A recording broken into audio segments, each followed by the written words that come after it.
প্রস্তুতি গ্রহণ করুন। এই দেশে একটা বিপ্লব সংগঠিত হবে এবং সেই বিপ্লবের পরে জনগণের সরকার প্রতিষ্ঠিত হবে, যারা খোলাফায়ে রাশিদিনের আদলে একটা ইনসাফ ভিত্তিক রাষ্ট্র কাঠামো তৈরি করবেন। তারা সময় লাগবে, আমরা হতাশ হব না। আজকে আমার বন্ধু মাহমুদুর রহমান খলিল সাতকানিয়া এলাকা থেকে ফাজেল বাংলাদেশ সরকারের অতিরিক্ত সচিব ছিলেন, আমরা একসাথে মাদ্রাসায় পড়েছি। তিনি একটা স্ট্যাটাস দিয়েছেন, একজন মহিলা মারা গেছেন, নওগাঁর সাবেক ডিসির বউ কিডনি নষ্ট হয়ে গেছে, 6 মাস যাবৎ তার আবেদনটা মন্ত্রণালয়ে পড়ে আছে, অফিসার সাহেবরা বিল করেন নাই, আজ সকালে তিনি মারা গেছেন।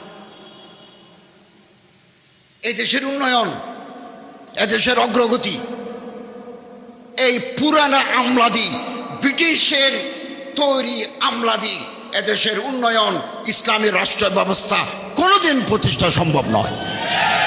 আপনাকে এই কাঠামো ভেঙে দিতে হবে, আসমান থেকে জিব্রাইল এসেও পারবে না। বাংলাদেশে মুসলমান বেশি, সিরাতুন নবীর আদর্শ নাই, 3.5 লাখ মসজিদ আছে,